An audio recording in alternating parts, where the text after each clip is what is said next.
were selected from the different tribal groups represented from the most dangerous job of decoying the soldiers. These decoys perform elaborate maneuvers to lure the soldiers into the trap. When they were all inside the trap, the decoys signaled to the concealed warriors who rose up and killed all 80 of the soldiers. Nevertheless, casualties among Indians were great because they were poorly armed to compete with the new repeating rifles of the soldiers.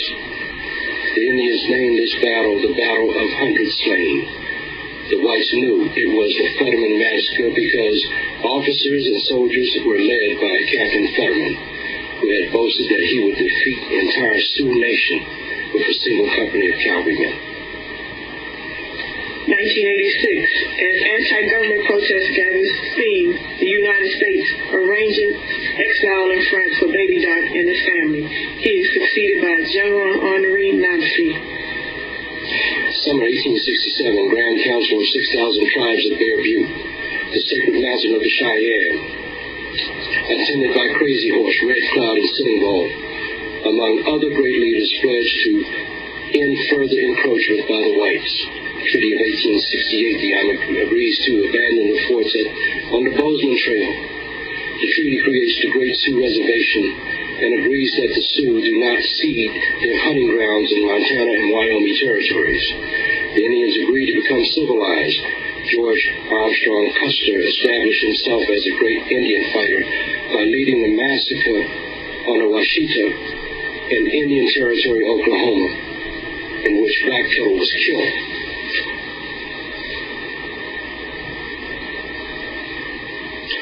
1874, an expedition led by Custer finds gold in the Black Hills to Pahasaka. 1875, the U.S. government attempts to purchase the Black Hills and fails. 1876, the U.S. government issues an ultimatum that all Sioux who are not on the Great Sioux Reservation by July 35 or 31 will be considered hostile. The winter is bitter, and most Sioux do not even hear of the ultimatum after the deadline. March 17, 1876, General George Crook advances column attacks on Sioux and Cheyenne camp on the Powder River. The people were driven from their lodges and many were killed. The lodges and all the winter supplies were burned and the horse herd captured. That night the warriors recaptured the horse head. The people then sought revenge in Crazy Horse's camp a few miles away. 1876, Sitting Bull organizes the greatest gathering of Indians on the northern plains. July 17, 1876. In the Battle of Rosebud, General Crook is forced to retire from the Pinchers campaign. June 25, 1876, Battle of the Little Bighorn, or Greasy Grass. 210 men under the command of Custer were killed. The news reaches the East for the Independence Day Sentinel celebrations. October 7, 1876. Colonel Nelson Bearcoat Miles arrived on the Yellowstone River to take command of the campaign against the Northern Plains. The Many Penny Commission demands that the Sioux give up the Black Hills or starve. Having no choice, Red Cloud, Spotted-Tail, and other reservation chiefs signed over the Black Hills. Early May 1877, Sitting Bull escapes to Canada. He has about 300 followers with him. May 6, 1877, Crazy Horse surrenders at Fort Robinson. May 7, 1877, a small camp of Minicujo coup. Sioux is defeated, thus ending the Great Sioux Wars.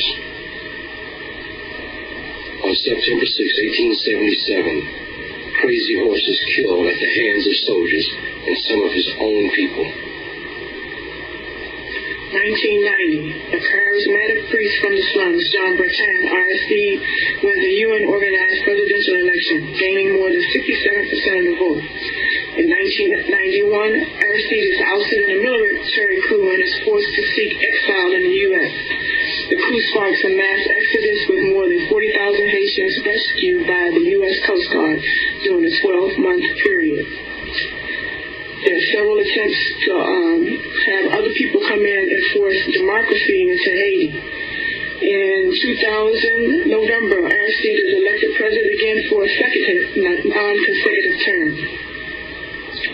1887, the Dawes Severalty Act, otherwise known as the General Allotment Act, gives the president power to reduce the land holdings of Indian nations across the country by allotting 160 acres to the heads of Indian families and 80 acres to individuals.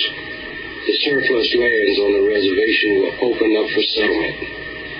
1889, the Sioux signed an agreement with the U.S. government breaking up the Great Sioux Reservation. The Sioux will get 6 separate small reservations. The major part of their land was thrown open to settlers. The summer of 1890, a prophet from the Paiutes in Nevada, Wavoka, introduces a new religion based on the ghost dance to all Indian people. 1890, the ghost dance religion sweeps across Sioux Reservation.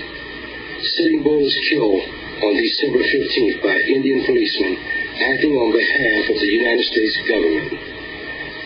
On December 29, Bigfoot's bands of Minnecuca trying to get to Pine Ridge under the protection of Red Cloud after hearing of Sitting Bull's death are massacred at Wounded Knee on December 29 by Custer's old outfit, the 7th Cavalry. There are several attempts to overthrow Aristide, and in 2004, the uprisings increased.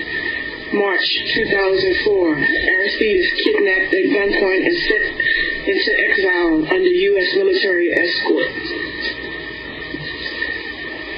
And we'll be right back after this music to explain all of that to you and why we did that.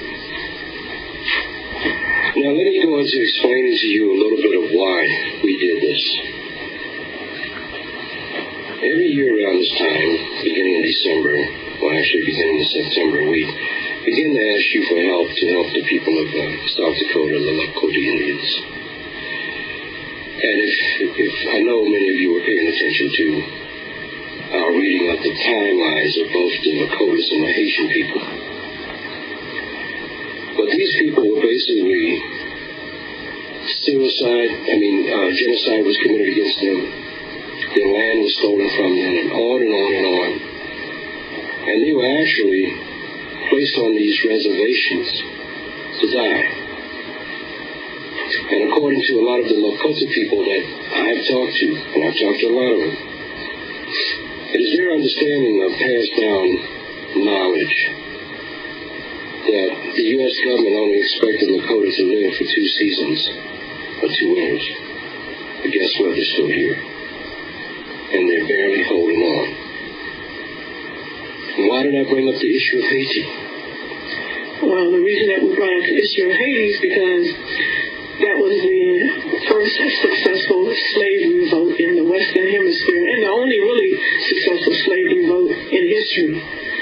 And these people have gone through what I would say would be the worst scenarios you can think of, because I've been to Haiti and I've seen what it's like. But they still have the fortitude and the strength to struggle and stay on track. And you know, these are two groups of people in the Western Hemisphere that would dare to defy the authority, the imperialism, and the empire building of the United States government. And these are why these people, these 2 groups of people, are punished, even to today. I guess, according to the white man's government, they committed a sin against the white man's government, never to be forgiven. But what about the many sins committed against Indians and black people? And even our yellow brothers and sisters? Because the railroads on America were built off of cheap labor. Native Americans, black folks, and the ones that they call the coolies, the Chinese people.